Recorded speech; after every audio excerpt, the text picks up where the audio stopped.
day to you, Saints fans, and welcome into the Confessional podcast. It is Thursday, the most amazing day of the week. It's actually not the most amazing day of the week, but it is a day of the week where we do the show. So hopefully those who enjoy the show, you come in, you have a good time, and we won't talk about the New Orleans Pelicans losing to the Pacers the other night, and we'll think positive thoughts. Definitely didn't happen. Definitely didn't lose to the Pacers. Definitely didn't. They're definitely going to beat the Pacers tomorrow in a revenge game. Although it's not revenge. Last night didn't happen. To you, welcome in. Hope you're having a fantastic week. We're going to talk about some of the Saints news, talk about a little bit of the combine, I'm sure.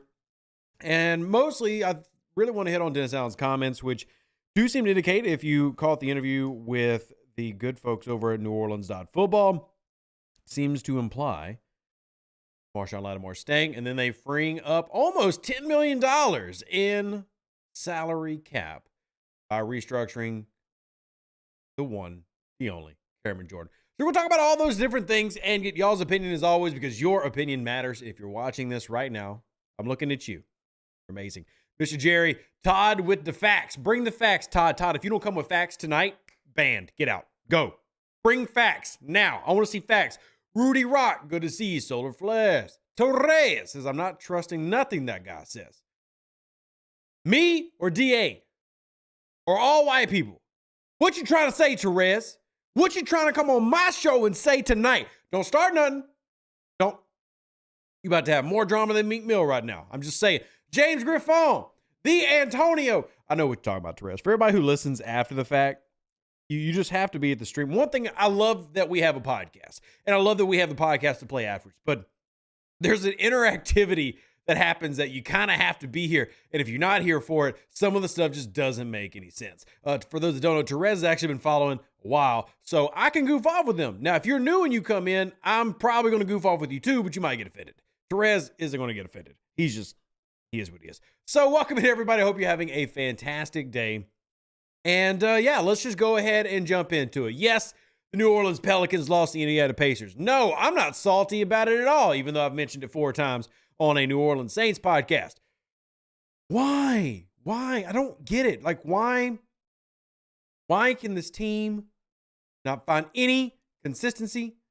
Like, and Brandon Ingram had 30 points. Like, the man did it, but like, how did Zion only have 3 rebounds? I'm sorry. I really need to talk about the New Orleans Saints. I really do. I apologize, Saints fans. I'm so sorry. New Orleans Saints clear up over $9 million in cap space with the restructure of Cameron Jordan. Now, $9.4 million is the exact number. For those tracking, go to places like OTC and see where the Saints are at cap-wise. They are currently sitting $16 million in the red. So 2 days ago, they've already cut it in half. You remember 2 days ago, we did the same show. They were at $32 million in the red. Literally, come back Thursday, $16 million in the red. Now, as far as where they're at next year, for those curious, they're already $51 million in the red for next year. 2026, $75 in the black. And then 2027, $240 million in the black.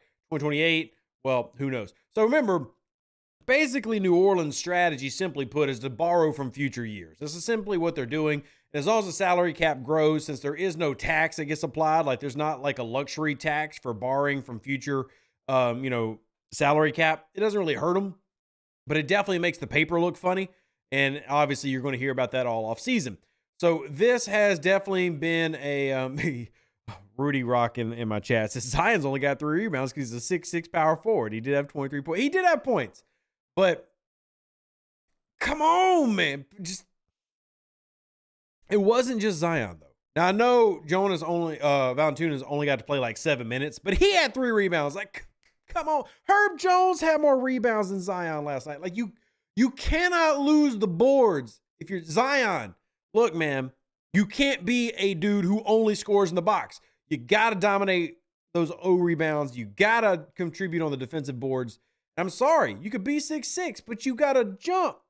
Like, this man has got a vertical of like 78 hoagies. Get your big, amazingly athletic in the air and get a rebound. Sorry, I did it again. I apologize for those watching live. It's Game of Waves. Good to see you.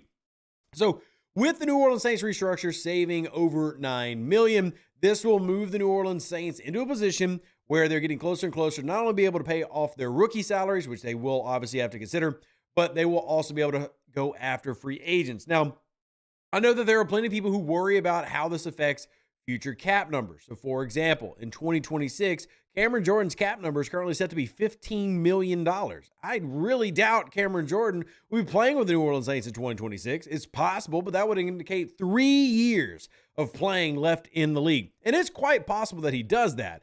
But at some point, he's going to count against the books when he's not playing. In 2027, he's currently set to count for $7 million in the books, and going all the way into 2028, he's set to count for $2.3 million against the books. Now, keep in mind that he won't be getting paid that number, but that is where the, again, borrowing from the future comes into play here. So I do know that it irks some people. Now, I have always been one of those guys, like, I don't really worry about the New Orleans Saints cap situation. Why? Because I understand how it works. Like, when they create phantom years to borrow from the future, it's what they're doing, right? And Cameron Jordan is simply not expected to play that long, but we're just taking his cap number, borrowing future money. And, it's like every offseason, we have this article that comes out, with the exception of 2020, the COVID year. But every offseason, we basically have this article that comes out like, oh, man, the revenue for football was higher than we ever expected. Oh, my goodness.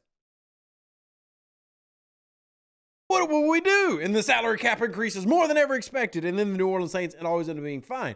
And obviously the increased salary cap helps all teams. But for New Orleans, as long as that continues to grow, they're in a position to manage the way that they manage. But I will agree that in terms of like looking at the numbers, it's heckin' annoying. Like I will be very honest. It is heckin' annoying to do that, right? But if you're ever curious really kind of how it works for the New Orleans Saints, like if you're doing hey, what are we doing to like make this work and move the money around? I mean, honest to God, you just take whatever the base salary is, prorate, just push that joker along and you're good, right? Like they could do that with Ryan Ramczyk right now. They can actually do that with Alvin Kamara. I'm pretty sure we haven't done a restructure with Alvin Kamara yet. You restructure his entire base salary.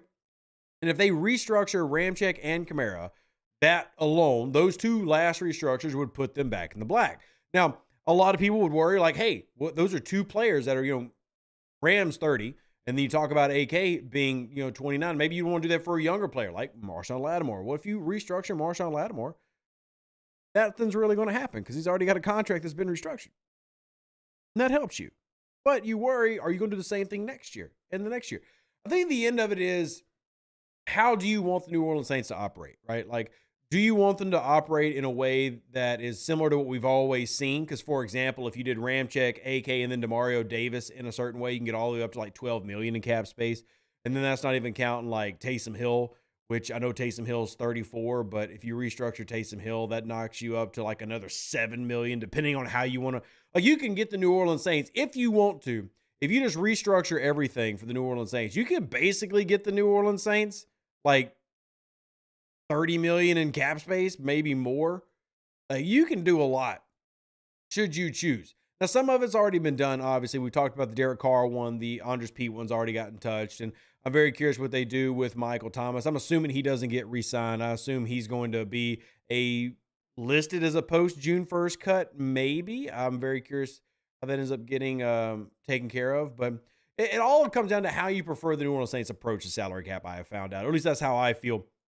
Because I don't feel like the way New Orleans does it is wrong, but it is more complicated, right? And I know that we've had people in here who disagree with that really, vehemently disagree with the style of the way the New Orleans Saints go about their salary cap management. And I understand why there's a little bit of frustration there. And it is different than how most teams around the league do it. Now, every now and then you actually will see teams copy what New Orleans does. But the biggest difference is when teams generally do that, like we've seen the Ravens do it, we're talking about teams that are seen as contenders, right? And right now, almost no New Orleans Saints fan looks at them as a contender, right? Like Stu, who just came into the chat. Stu, do you see the New Orleans Saints right now as a contender? Answer honestly, right? You're not going to offend me.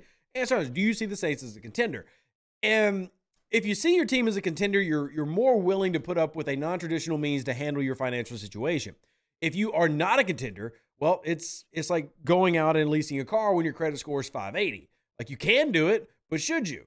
And I think that's the question everybody's asking. I mean, you absolutely can do what New Orleans is doing, but are they in a position where this is the best method for them to do?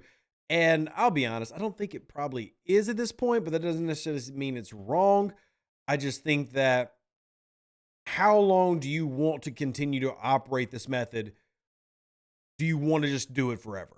Right. And obviously, as long as probably Kai, but also as long as Mickey Loomis is here, you're going to see this, but we'll see.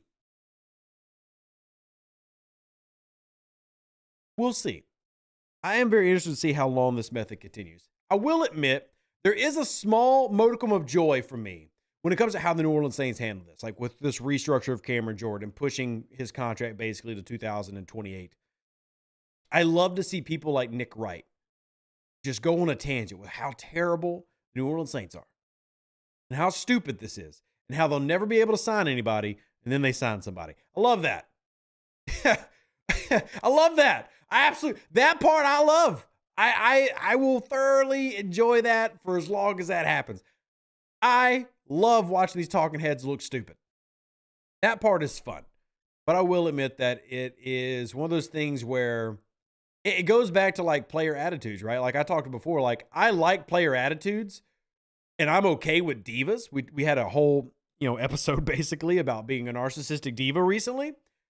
I'm okay with that if you're winning. Winning cures all problems, but when you're not winning, well, there's your issue, right? And right now, the New Orleans Saints aren't winning. Now, they technically are, but we have become spoiled as Saints fans. I'm going to just acknowledge that I'm spoiled as well. I'm spoiled as well.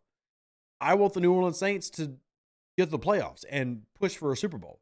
There was a time, and any newer Saints fans listening to this channel probably are going to like struggle to comprehend what I'm about to say. But there was truly a time where the team going 9-8 and missing the playoffs was like the best outcome. Like that was happy. I was excited. Like the Saints went 9, it would have been 9-7, but the Saints went 9-8 and didn't make the playoffs, but they were a winning team. I saw more wins than losses. Immediate win. Immediate win.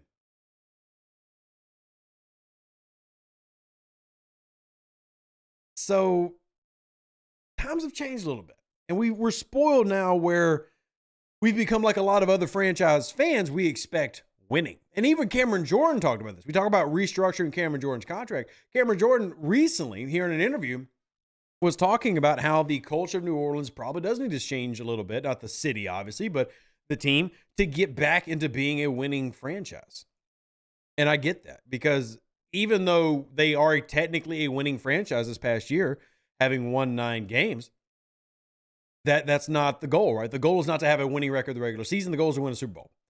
And every move you make has to be going towards that point. And as Hemi points out, New Orleans has other teams looking into how they do their cap, which is true. But at the same time, you can clearly see that it is not used by everybody in the same way because there are potential drawbacks to it. I don't think that there's as many drawbacks as talking heads will make you hear, but there certainly are. And Therese says they're tired of it. It's time to start over. The only thing that would make it start over, in my personal opinion, is Mickey Loomis no longer being the primary GM of the New Orleans Saints. Whether that becomes Kai Harley, Jeff Ireland, whoever, it'd be Mickey Loomis taking a step to the side. I think the New Orleans Saints are going to continue to operate this way, mainly because to an extent, I feel like they have to until they truly suck. Now, I know there's going to be people out in the chat right now who are going to be like, the Saints already suck. No, they don't already suck because if you win 9 games, you don't suck. Now, you aren't as good as you want them to be. Please don't confuse me saying they don't suck with they're great, but I'm sorry. It's just inaccurate to say the New Orleans Saints are a bad team when they win you 9 games. It's just not good. Like they're not great. Like they're barely above average. If you get bad, like if you're still trying to pull this method when you're winning 3 or 4 games, I think that's kind of dumb. I think at that point, yeah, you're just like, oh, let's just reset for a year or two and get back to rebuilding this team. And again, I think that they can win with the method how they're doing now. I really do. I think that they are fine to an extent. And doing things like restructuring Cameron Jordan and pushing his contract back a few years is completely okay. I really do believe that. Now, I don't expect everybody to agree with me. Again, like Therese, I respect other people's opinions.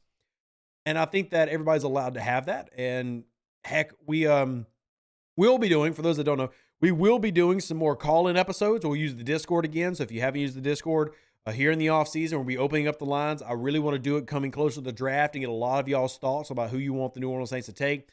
Those that haven't been keeping up the NFL Combine this week, lots of really nice underwear Olympic finalists who did amazing jobs in their underwear. I know many of y'all were staring at that combine, all those men in those tight pants like P. Diddy at a party, and you were having a great time, right? You enjoyed every bit of it, and I'm happy for you. And we'll kind of break those down a little bit and see who could fit the New Orleans Saints. But at the end of the day, I think film clearly on this channel, y'all know, is more important. But still, we'll take a look at those and we'll have call-ins and we'll talk about some of those players. And Antonio, you weren't expecting that to happen, were you? See, that's why you enjoy this channel, because ain't no other Saints podcast ain't no other podcast bringing that up. None of them. But that's why I have fun here, because I'm having fun. All right. Don says you start over when you go 5-12, not 9-8. And see, I agree with that. Like 100% going to sit here and tell you straight, I'm going to look dead in the camera. Do I believe in Dennis Allen as a head coach? No. Do I believe Derek Carr is a franchise quarterback? No. However, do I believe that you nuke it all and rebuild because of those two? No, you don't. I think that you try to rebuild with those two, and then you build for the future. Just like we talked about in the last episode. That can mean drafting Jaden Daniels if he's somehow available, or you believe he's the guy and you make a move for him. You know, as long as you are making moves that are, you know, appropriate for pushing you into a winning paradigm, then we're gravy, right? We're good to go. So I think New Orleans so far, we talked about it last episode, I think are doing the right things. And moving Cameron Jordan is the right thing. And it kind of brings to the next topic where Dennis Allen here on with New Orleans on Football talking in an interview basically saying Marshon Lattimore is staying. Now, when they did the restructure, how they did it, we expected him to basically be gone. I'll be honest, I did too. I'm not going to sit here and pretend like I thought that he was, you know, sticking around the entire time. I really did. But and this isn't a guarantee. We have seen coaches, GMs, etc. lie, right? Men lie, women lie, numbers don't. The numbers, the way they redid his restructure would seem to indicate that he was not going to be part of the team, like they were going to be open to a trade. Now, that still could be very true. That said, the direct quote is Marshon Lattimore is a big part of our team right now. If you listen to the entire interview, he talks about how important Lattimore is to this franchise. So here's a full bit of what he said. So he did say verbatim, Lat's a big part of our team right now. And he's actually talking to Matt Paras of NOLA.com. I'm sorry, I cited New Orleans.football. I want to give appropriate credit to who asked the questions and where the interview was. And then DA added, yeah, I think it's about guys that we feel like can help us win football games, the guys that we feel like we can continue to build the right type of culture here, and guys that are willing to do the things that's necessary to succeed. And so, look, like I said, Marshon's a part of our football team, and he's a big part of our football team. Unfortunately, the last couple of years, health has been a big factor in that. So I think the biggest thing is let's get Marshon healthy, and let's see where we're at as a team, and we'll get the right guys out there to give us a chance to win. That is your full direct quote from Dennis Allen about Marshon Lattimore. And hearing that would seem to indicate that they are going to keep him around and continue to build around him as the premier corner on the team, while also having two very good guys in Lante Taylor and Paulson Adebo, who I feel are both very good outside corners, though I will say that Adebo had a rough first year manning the inside. But nickel is not the same as being boundary. And I'm not even saying that in a way that Lante Taylor can't do it this upcoming year and be better at it, but his first year wasn't a great year for him. He had some good games and he had some bad games manning that spot. And I think that's okay, right? So all of this kind of like taking into account, thinking about all these things as a whole, I think the New Orleans Saints are in a good spot, but I think the key is really what DA said is, can Lat be healthy, right? That's a big one for me. I don't know if Lattimore can be healthy. 2 straight years, he's a skill position player, and he's getting older. And I'm not trying to be negative. I don't like to talk trash about guys who are good players, and he is a good player. So I'm not trying to say anything trash about him. Marshon Lattimore, I'm saying it verbatim so that nobody tries to misquote me or say that I'm trashing him. Marshon Lattimore is one of the best players on this team, hands down. It's not even close, honestly. Marshon Lattimore is one of the best players on this team. One of the most talented players on this team, and he is the best corner this team has ever had. And that is an unquestionable fact. Those are multiple unquestionable facts. If you question those facts, I question your football acumen. All that said, Marshon Lattimore has struggled to play complete seasons. He has been very good when he's on the field, but if you don't have availability, remember we quote this all the time, the best ability is availability. And if you're only playing 7, 8, maybe even 10 games, while you can be very good in those games, you need to be doing more for a team to be a successful team. It's the same thing that was said about Anders Pete, though I will just very quickly acknowledge that Anders Pete, even at his best, was never as good as Marshon Lattimore is at his best, position to position. I think y'all know what I mean, where Pete is a very good player when he was healthy and in his prime, but he was never there an entire season. And you don't want Lattimore to become that, where he's this very expensive player who's not playing a full season. So there was a logic and is a logic if they decide to do this to move on from him while he is still in his prime to get value from him. But at the same time, like I said before, the worst thing that happens is you keep a guy who is all pro/Pro Bowl level when he's healthy. And that's a good problem to have. So as you look at what this team needs to do, the front four is still the biggest issue on this team. I do feel like the secondary could use some love in the safety area, but the corners is a stud lock position. I absolutely love what New Orleans has in the corner spots. I am very happy there for at least 2 or 3 more years. And sure, could obviously be happy with some nickel upgrades. I'm very curious to see if that's something that you see them do maybe in the 4th round, look at some of those guys. And I think that New Orleans has done a good job of finding some success there. I'm not sure how much y'all really like tracking draft picks in like day 3, but I would argue that New Orleans, because I see this on social media all the time, everybody talks about the Saints who really suck at drafting. I don't really buy into that. I think the Saints have actually been very good at drafting in recent years. The issue is they've continued to try to draft the same defensive end mold that's continued to fail, which makes it look really bad when your first round picks aren't doing anything. But I feel like when you talk about what they have found in Paulson Adebo in the 3rd round is fantastic. I mean, personal opinion, right? I feel like Alontae Taylor, even the second, because even though Alontae Taylor was a 2nd round pick, don't forget Alontae Taylor was pick 49. So it wasn't like he was like pick 33, very close to first. He was pick 50, basically. That's a good find. And then you go back to C.J. Gardner-Johnson, right? I know that he's no longer with the team, but the dude was picked in the 4th round. I mean, I feel like New Orleans did a good job finding, secondary players that fit this team. So I'm okay with that there. They just got to work on the front 4 and the front 7. I'm not going to ignore the front 7 because Therese says the defense steadily declining with DA. And I would argue that they're not. I don't think that the defense is steadily declining. I think there's been too much inconsistency with the offense. Here's why I say that, though. I'm going to back up what I said and not just say it. The New Orleans Saints defense last year gave up 327 points the entire season. 327. For reference, that is the lowest amount of points a defense for New Orleans has given up since 2017 when they gave up 326. So they gave up 327 last year. The year before that, 345. The year before that, 335. The year before that, 337. The year before that, 341. They've consistently been a top 10 points allowed defense for 4 years in a row. And while you certainly can argue that last year's defense did not have as many great games, and that's fine, I definitely would not say that they have dropped out of top 10. But I would say that they've had a lot more inconsistency with the offensive side of the ball. And that has hurt them, and it really hurt them in 2022. But I would not say that they have declined. But again, that's one variable in a very complicated mixture, right? So we'll see what it looks like, because I'm not going to deny that Demario Davis is getting older. I'm not going to deny that Cameron Jordan is getting older and was playing through injury last year. And look, cool. I want him to be healthier. Absolutely. Let's just be honest with ourselves. Even if he is healthier, he's still older. So it's not like Cam's going to suddenly get 20 sacks.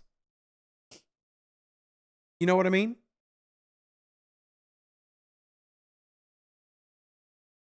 And I'm not saying any of that is a negative. Like I'm not trying to anyway. That is something they have to address. And I think free agency and the draft are going to be big for that. Let me grab a couple of comments because I do want to make sure this always remains a comment-focused show. Mr. Don says the defense is top 10, not steadily declining. Remember how bad the defense was before DA. I do love that you brought that up, Mr. Don. So let me give you the numbers, give you a backing point. So go back to 2016. Now, technically, DA was on the team, right? Like DA has come over and he's taken over. But 2016, you're basically going back to the Rob Ryan era, and we're recovering from Rob Ryan. This is Dennis Allen's first full season as the defensive coordinator, right? Because you had 2015, DA takes over, Rob Ryan was still there. 2016 was the first year. 2016, the New Orleans Saints defense gave up 454 points. The year before that, under Rob Ryan, 476 points. And that was in a 16-game season, not a 17-game season. Since 2017, so literally 7 years, the most points that DA's defense has given up is 353. And I want to add that the year they gave up 353 is the last time that the Saints offense scored over 500 points. So teams were trying to play catch up in the fourth quarter a lot, right? So DA's defense, in my opinion, the past 7 years has been a top 10 unit and has been extremely good because they're averaging, they're only allowing 350 points a season or less. That's really good defense as long as the offense backs it up, as long as everything else works, right? Do I think that things could be better at different spots? Oh, absolutely, right? Absolutely. They definitely need, like Antonio says, they need a young Cameron Jordan. They need a young elite edge rusher, and not to get rid of them like, T-Rex, Trey Hendrickson. You need to not get rid of guys who are actually doing really well. Yeah, I mean, it's easy at the time to say, hey, this whole thing with Marcus Davenport's going to work out. Well, it didn't work out. So now you got egg on your face and you look dumb because it didn't work out. I mean, it's clearly didn't work out. That man has made Pro Bowls, All Pros, and several double-digit sack seasons since leaving you. So now you look silly. But you have still seen a consistency even with the quote-unquote decline. And I think the big thing is, for anybody that thinks the Saints defense has declined, number one, you got to realize how bad defense is. And I think we've forgotten it because it's been so long since we've seen it. Like, you have not truly seen bad defense in 7 years. And even then, 2016, it got better at the end of the season, right? I don't know how much y'all remember 2016, because again, that's a long time ago, man. I mean, many of y'all have gone through like 18 relationships in those 7 years. That's a long time ago. But like, if you remember the first 4 games of that season, we gave up 35, then 16, but 35, 16, 45, 34, then 38 was the first 5 games of that season.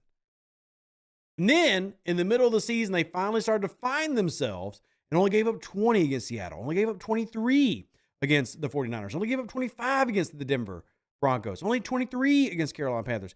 And it started to get better at the end of the year, in the middle of the year, but start off horrid, right? So it did eventually get a little bit better. There were a couple of games where that defense still looked awful, like the Arizona Cardinals game, but it's been a while since you've seen bad defense. I don't think the New Orleans is done. Now, have they been trending in the wrong direction? I mean, sure. I think that you could argue that, but even then, it was still a top 10 unit. It's just now we're not talking top 5, but I think they still can get back to that, right? I think New Orleans has shown that they can develop guys that are healthy. Here's why I believe that. Malcolm Roach, as a rotational guy, has been a great development. Carl Granderson became a developmental starter defensive end. Guys that are healthy, they actually do seem to be having success developing. They actually need to find healthy guys who can be through a regimen, go through the strength and conditioning, and actually be on the field, right? Peyton Turner's not been doing that. Davenport never did it. And Isaiah Foskey has yet to do it. And when he was healthy, he wasn't productive because he needs strength. But hopefully he develops that, right? But I think the New Orleans Saints have done a decent job at developing guys who stayed healthy. Like Brian Brzee, as a rookie, was a fantastic 3-tech. Obviously, we don't have a history of great 3-techs in terms of drafting, but it was the best 3-tech you've ever drafted rookie season. Ever. In New Orleans history. So I think when they can find guys that are healthy, they do well, but I'll just say the same thing I've been saying for months and years. They've burned themselves with that defensive end pick. Now, Rankins was good. Like, you got to remember, though, that Rankins rookie year, Rankins split time with Nick Fairley. Now, I love Rankins, but specifically rookie year, 3-tech, Brzee was better. Now, if we want to talk about like the best 3-tech I've ever seen from New Orleans, the name is Leroy Glover.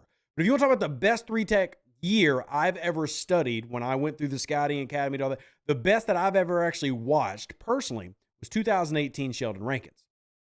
That's the best 3-tech film that I've ever in my quote unquote professional career watched. 2018 Sheldon Rankins was elite 3-tech play. Like insanely good. But the best actual year, starting, doing everything as a rookie, Bryan Brzee is hands down the best. I would love Bryan Brzee to end up like Sheldon Rankins 2018. As long as he can stay healthy, I think he really can. As long as he can stay healthy. And sadly, Rankins, due to injury, he lost a lot of what made him so freaking elite, which was explosiveness, right? He was a, technique and speed guy, not really a power type of 3-tech. And he was so good until those injuries hit him. And I mean, 2018, man, if you want to go watch a 3-tech just looking insane, it's one of those things that he'll get forgotten because that year didn't bring Pro Bowl and All-Pro honors. But I would say that if you asked football guys to sit down and compare tape to the 3-techs in the league in 2018, Sheldon Rankins was top 3 for 3-techs. It would have been Aaron Donald, clear number 1. And then you would be looking at guys like Fletcher Cox. I would say that in this one particular season, Sheldon Rankins was right there. A couple guys that are in that bubble, even if you want to put him top 5. Insane year. I think Brzee can do the same thing. But I think as a rookie, you saw him do something that we've never seen a 3-tech come in and do, which basically he took over for Nate Shepherd, especially as the year went on, started getting more and more snaps. You had to put him on the field. I thought, and what's crazy is Nate Shepherd actually had a good year, which is a good problem to have for New Orleans. Like, I think Nate Shepherd did better than a lot of people would probably expect it. Even though he's listed as the full-time starter, the snap count started to really fluctuate as Brzee got more and more experience. But he had 3.5 sacks. Brzee had 4+. I mean, that you had a great production from a pass rush. You just now actually needed to expand outwards. Like, you've got to get success from the edge. And as much as I like Carl Granderson, I still am not convinced that he's ever going to be like an elite pass rusher. I just think he's going to be good. I hope it proves me wrong. So you absolutely have got to address it still. But we'll see. We'll see. Ken, good to see you. Good to see you coming in. So we definitely need to get younger. I bet they find a good D lineman in the later rounds this year. My only issue is they need to find a good one who's ready to go now. I really do believe that New Orleans has done a decent job of developing defensive linemen who can stay healthy. The key is who can stay healthy, because Pete Warner at linebacker can't stay healthy. But when he is, he performs well. Peyton Turner can't stay healthy. But Carl Granderson has developed into a very good starter, right? Malcolm Roach is a very good rotational player. As a UDFA, has become a guy that I just absolutely love when he gets on the field, and he has a spark to him. And you can tell that he puts fire in every snap that he gets an opportunity for. I think they've done a good job there. They just have got to get these big names to actually work. So whether they flip the script and actually start using more of a, let's put it this way. Maybe if they started doing more free agency acquisition, like actually focused on getting a good starter at defensive end, then you have to actually be pushing somebody out the door. Are you going to be pushing Carl Granderson or are you pushing Cameron Jordan? And that's a tough conversation to have. But they absolutely have got to address the outside. Now, Louise says, even though I don't agree, according to PFF, Bryan Brzee was the worst first-round pick in 2023. Do keep in mind that on this particular show, PFF has zero credibility in grades. Now, the reason I say that is, and I've always been very honest about this, I don't agree and trust their process, because their process is designed to sell a product, not to actually appropriately grade. What do I mean by that? Am I saying that they don't actually watch the tape? Nope, I'm not saying that at all. What I'm saying is they have a lot of individuals, and some of them are very knowledgeable, having worked with some of these guys. But they have individuals assigned to get grades out quickly that fit a particular format, have zero knowledge of actual, okay, what is the assignment for this individual in this play? It's all out of context, and sometimes you can tell if a guy just straight wins or loses. But if you don't know role and assignment and other factors that are team specific, what I learned working with The Athletic, Bleacher Report, SB Nation, doing scouting and stuff, is that internal team grades differ greatly from PFF. PFF is selling a product because fans like yourself, and there's nothing wrong with this, it gives fans a reference tool. Because as a fan, any fan, you do not have time, or in many cases, the knowledge to sit there and watch every player in the NFL and get an idea of who's best at every position. You just don't. So obviously there was a void there to make a product that does that. And that's exactly what the product does. But that doesn't make the product perfect. And Brian Brzee is a great example. Because if you watch Brian Brzee tape, it's fantastic rookie tape. Beautiful. But often you'll find grades that don't match what teams say about their players. And I go back even several years ago. I remember when PFF talked about how good Larry Warford was, right before the Saints said, cut, and he was the worst person on their team. Like internally, Larry Warford had the worst grade for the offensive line. PFF said he had the best. New Orleans cut him. And everybody was like, what the? And then no team hired him. Like nobody went after him. So clearly the NFL agreed with the New Orleans Saints, not PFF. And that doesn't mean that PFF's attempt to do this is a bad thing. But what I have always said PFF is invaluable for is advanced analytics. The fact that they take the time to tell you, on target throws, yards of separation, all these different advanced analytics that they work really hard on. That's where their real value is. The grades, though, the grades is to keep the product up and going and sell it to fans so that they can run their business. And that's completely okay. But that is why I don't give grades any credibility here, even if the grades are accurate. Because if I'm going to have that opinion, I have to have that opinion wholesale. I can't just pick and choose when I have that opinion. So I am going to disregard PFF grades, period. But at the same time, give them credit where it's due, because I do love the work that PFF does as a whole. And I think it's extremely valuable to the fan base of the NFL. But I don't care what PFF grade said about Brian Brzee, because I can tell you, as somebody who watched every single one of his snaps and compared it to what New Orleans Saints have done in Dennis Allen's defense and what his requirements and what his roles are, he did very, very well. And the defense for New Orleans came out. DA said the same thing about Brian Brzee. So that's kind of where I'm at on that. And that turned into a long tangent. Apologies, but that's not the first. If you're not new to this podcast, you've heard me go on tangents before. But anyway, short version, love what they do. Longer version, don't give a damn about the grades, but love the other 90% of the things that PFF does so well. So Don says, no one who watches football would say that Brzee was the worst rookie year. I think that we can actually settle that real quick. Let's actually go very quickly to the 2023 NFL Draft, right? All right, so Bryce Young. Well, if you want to argue with me that Bryce Young had a better year than Brian Brzee, you do that. CJ Stroud, absolutely. You can have CJ Stroud. Will Anderson, yep. Will Anderson, pick number 3. I love Will Anderson. Did great.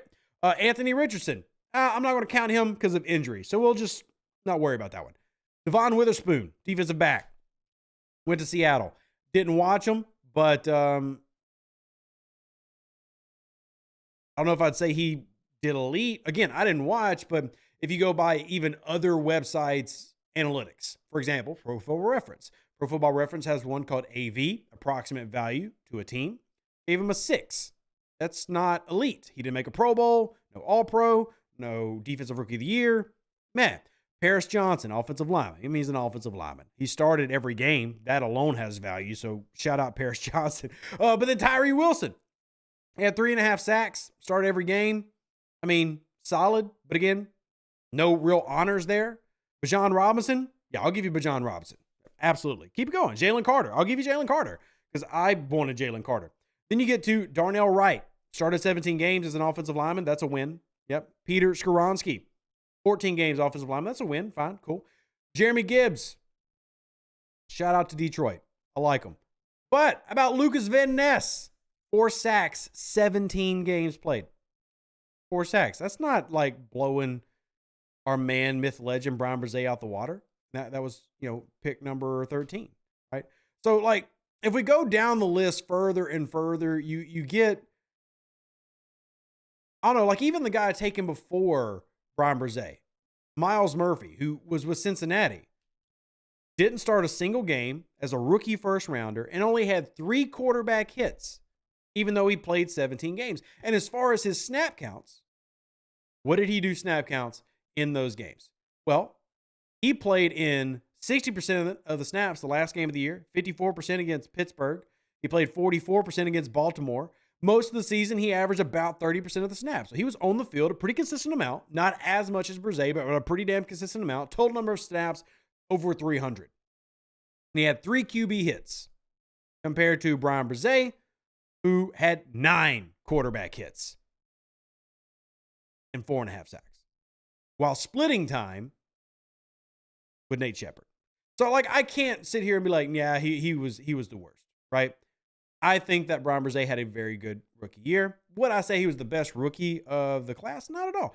But I just can't look at this and go, wait, he was the worst first rounder? Again, and this goes back to the grading thing. You got to put in the work for your team. And that's always been my gripe about any type of national analysis or national analysis. Wow, analysis. Oof. Y'all can go ahead and unsubscribe now. But that's always because I know how difficult it is. Like, I don't purport myself to be amazing at this. I don't. Like, am I confident in my abilities? Of course. I think everybody should be confident in what they do. I mean, if you've trained to do something, I want you to be confident in it. But just because you're confident don't mean you're the best, right? I know how hard it is to grade a positional group and study them. You know how long it takes me to grade a positional group as somebody who's been doing it for years after getting training from the Scouting Academy? Still takes me at least 2 hours to grade a positional group. That's a positional group. That's defensive line in one game. Offensive line in one game. Now ask me to do it for 32 teams. Now ask me to do it for every positional group. There's not enough hours in a week for me to do that. So that's why when you get to like this national level, I sit here and go, but what are the local guys saying? What are the people actually doing the film work saying locally? And then compare it to that. So I have a real bad problem with tangents. All right, would like to throw money at Justin Motorbike? I mean, if I got to throw money at anybody, probably like Josh Allen. Like if I just got to throw money at somebody. I don't think that's realistic, but if I just get to throw money around, if I just got to do that. I mean, Houston has got somebody that I would really like to pick up, but I mean, that's not going to happen either. But I mean, if I just get to throw money around that New Orleans just doesn't do just because it's not their style, not even because they couldn't, because if New Orleans wanted to get a premier name in the free agent pool, they could. Now, New Orleans could probably only get one premier name, but as they've proven in the past, they could get a premier name. But like Jonathan Greenard, they just drafted Will Anderson. The Texans did. Well, Jonathan Greenard just had double-digit sacks. 4th year, pops off. Now, his 2nd year, he did really well. Keep in mind that he is still yet to play. Think of him like Andres Pete. He has not played a full season. Never had a year with 17 games. 3rd year in the league, 8 games. 2nd year in the league, 12 games. Now, when he was on the field, he's been very, very productive. He had 12.5 sacks last year. If you remember my rule of, basically $1 million per sack, which kind of, is escalating already, he's probably going to get paid. But they already drafted a guy that can, play really well for them as a rookie who's healthier. And they had Sheldon Rankins last year, who, by the way, had 6 sacks. Shout out to Sheldon Rankins. But they also had Jerry Hughes, the old veteran there. They had Derek Barnett they picked up, had 2.5 sacks. So they were productive. And by the way, shout out to Sheldon Rankins coming in and getting 6 sacks and a touchdown last year, if y'all missed that. Man got him a TD. So shout out to Sheldon Rankins pushing his career down the road and being successful. But those are names that I would go for. Stu says Danielle Hunter. I mean, I typically don't like old vets because they're old vets. But Danielle Hunter proved last year he still got it. Right? Last year, the man had 16.5 sacks. He's going to be 30 years old. Would I pay him? No. But would I be opposed? No. Like, I'm not going to complain. You get a guy who's had double-digit sacks the past 2 years, right? And he probably would have had it 5 years in a row if it wasn't for him having that shortened 2021 season. So I wouldn't complain. Like, if I had to pick one, it'd probably be Greenard, even though he's got that, title of not title's not the right word, but has not played a full season.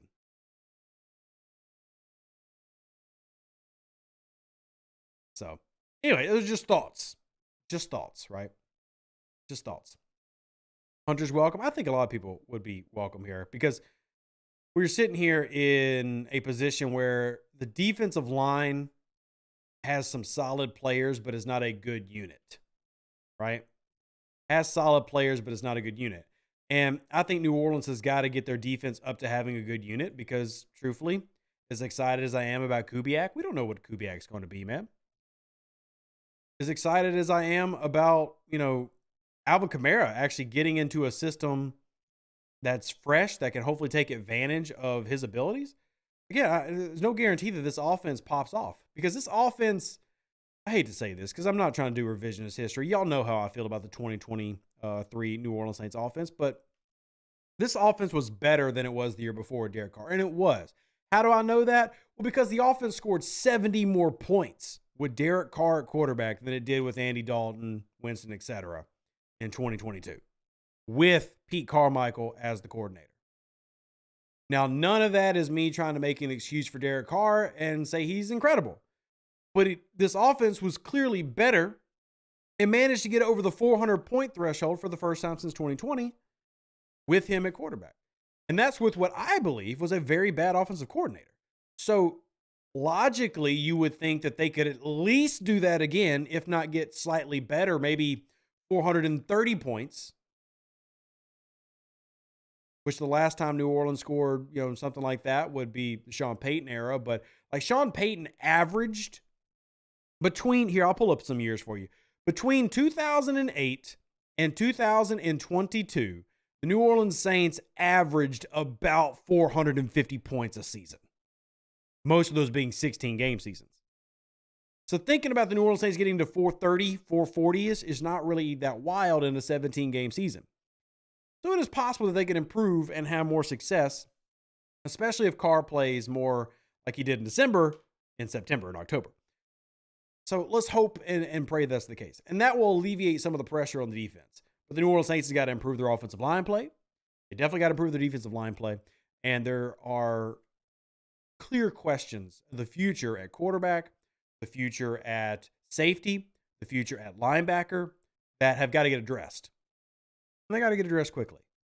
So Antonio says the Saints believe Cam played on 1 foot last year. Look, I'll be honest, Antonio. I think there's truth to that. I really do.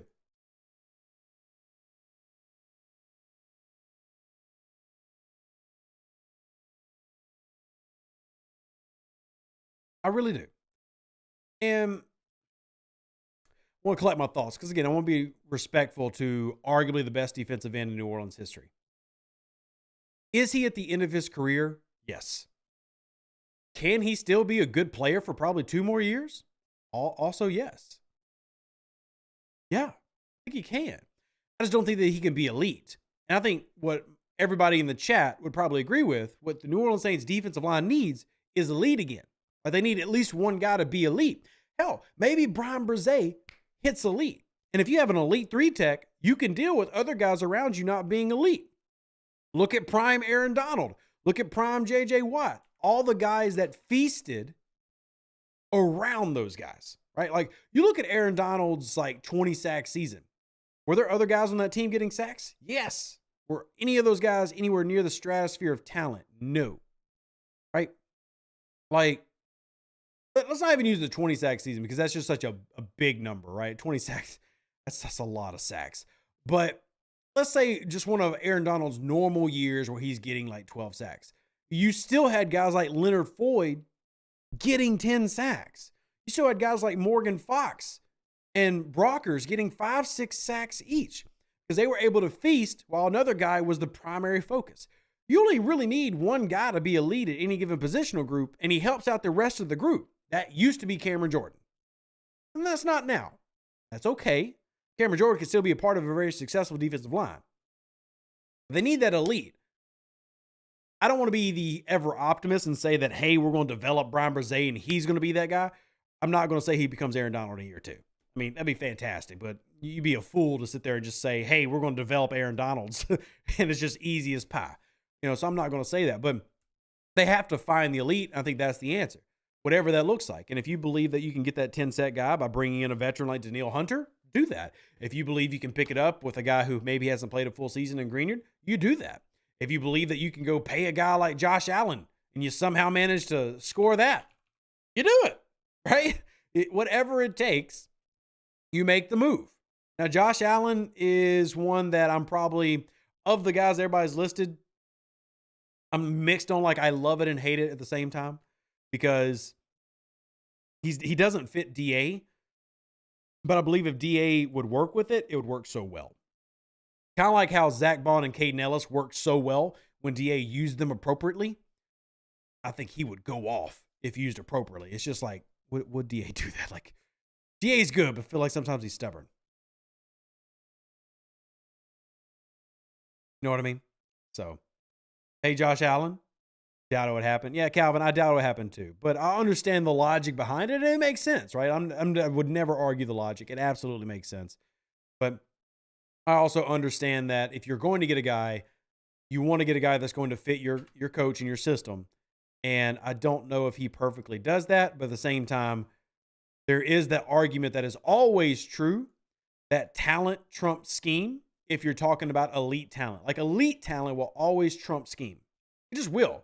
Truly elite players will trump any limitations a scheme has or any situation. Like, Aaron Donald could have gone to any team, anywhere, and Aaron Donald in his prime would have been elite. Period. He just would be. You can put him in a 3-4 Okie. You put him in a 4 over or 4 under. He just would have been elite. Now, I know Aaron Donald's still in the league, but Aaron Donald is no longer Aaron Donald, right? He's still really good. He even made an all-pro team last year, but he's not like 2018 good, right? Where he was 4-time defensive player of the year. He's still all-pro good, but he's kind of drifting down a little bit. You can still have success, though. I think that's the key. You just got to find that, whatever that ends up looking like. And if you find that elite guy, it doesn't matter what your scheme is. You can have success. Tay says, do you think you'll be changing the logo for the channel anytime soon? I love Maddie and Elias, but the show is really just you now, and the logo should represent that. I'll be honest, I haven't honestly thought about it. I mean, I could. I just honestly haven't thought about it. I guess I kind of am living in nostalgia there. But I hadn't really thought about it. And that's actually Ross Jackson up there. Though I do have the one with Elias. I could put all 4 of us up there. But the one that is currently on the channel is me, Maddie, and Ross. I haven't really changed it. It's been there for like 2 years. I probably should. Hey, Mike, Onwenu or Becton at tackle? Ooh, great question. Ooh, good question. Tough one. That's tough. I like that question, though. Honestly, I'd probably go Becton. Honestly, no, I wouldn't. Nope, I wouldn't go back. That's tough. I think it's a good question. I think that's a good question. Both are very intriguing. And one who probably fits Kubiak more. But I think the only issue with him is, I think, best tape at right tackle. And it looks like Ryan Ramczyk is going to be your right tackle. So I do think he has versatility, but Becton probably makes more sense. But I mean, I wouldn't complain about either one of them, to be honest with you. I mean, hell, Becton's probably only, 24 years old? Yeah, sure. Absolutely. So, and always says Onwenu is a great guard. I think he's good. But I don't think New Orleans needs help on the right side, assuming Rams coming back. Right? So just add those. I think both are good options. Like if the New Orleans Saints decided to get him, like you find a place to put him. I think he's good enough to do that. And he's versatile. Like he can play any position on the line besides center, probably. And I love that about him.